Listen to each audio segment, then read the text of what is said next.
hariho ikintu cambabaje nanje sinogenda nakivuze ko kuko mu gihugu c'u Burundi baravuga bati nta buzi buhari ariko niyo kabonetse ntubugomba kugakora neza.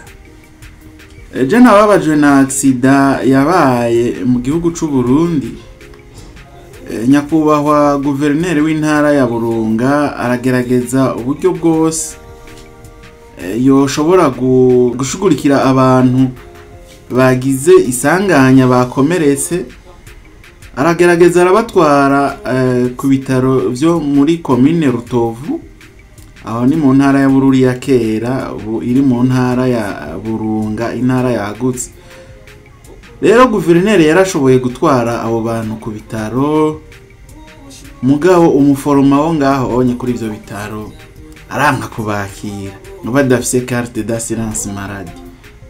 Ico kintu kweri mwumva gikora mu gihe wowe ukiri umushomeri ukiri kurarondera akazi, uravuga uti je noronka akazi nogakora n'umutima wanje wose, mugabo amara gushika mu kazi ukaca ugakora nk'uko umengo naki wawe.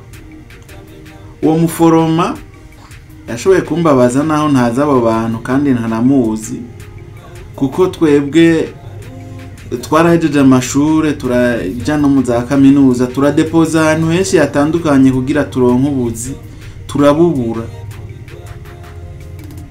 Rero bivamwo nuko twoshobora kuja kurondeza ubundi buzima ahandi bivanye n'ukuntu twabona ubuzima tubayemwo ari ubuzima bugoye.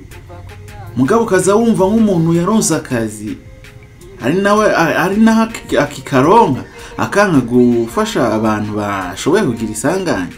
Iyo yari urgence ikomeye. Uwo muganga ahubwo akwiye guhanwa kuko ari mu vyatazi, kuko abaganga twabashizeho tubashiraho babayeho kugira ngo baze barafasha abanyagihugu. Erega wa muganga we ico nico uhemberwa. Rero ivyiza muze murakora ubuzi nk'abariko barakorera bene gihugu, kuko wewe umaze kuba uri umuganga, wewe waje ngaho onye kugira ukorere umwene gihugu, uhembwa amahera kubera twebwe abanyagihugu. Rero ntivyumvikana ukuntu ushobora kureka kuvura abantu bagize isanganya ngo ni mpaka ngo babanze baje kuzana carte d'assurance maladie. Nem carte d'assurance maladie mwibaza ngo umuntu aca nazigenda. Bro, sindakuzi mugabo warakoze amakosa. Ico kintu uzogisabire ikigongwe kugira ngo ubandanye umererwa neza. Naciye nibuka hariho umuntu wundi muri Gitega yanse kuvura umwana bimuviramwo gucikana arapfa. None mwebwe baba akazi kugira ngo umukore iki cyane nimuzi ivyo mwigiye, nimuzi akazi kanyu. Ntivyumvikana ukuntu woba uri umuganga mugabo bikakunanira ukanka kwakira umugwayi kandi ariko kazi kiwawe, hari nako kazi leta iguhembera.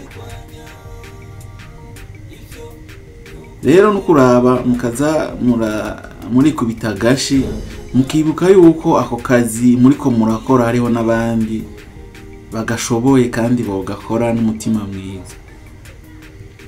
Ivyo bintu nibize bisubire ku bantu bo mu gihugu. Nubwo nari navuze nti ukwiye guhanwa, oya ico sico twoca dushira imbere. Nimba wari umukozi mwiza mu kazi, usanzwe uri umukozi mwiza mu kazi, ahubwo ukwiye impanuro, ukwiye guhanurwa. Ntibaguhane ahubwo baguhanure, bashishikare baguhanura, nawe umenye yuko ivyo wakoze atari vyiza. Warakosheje, unabisabira ikigongwe kugira ngo ubandanye umererwa neza, kuko ushoboye gukora ikintu nk'ico ntiwoshobora kumererwa neza nkuko woba atakintu na kimwe woba warakoze kimeze nabi. reka dushimire rero na guverineri w'intara ya Burunga ku mutima mwiza yagize, ku mutima mwiza w'urukundo afitiye abenegihugu, afitiye abantu b'u Burundi, abanyaburundi, afitiye abo asanzwe aserukira.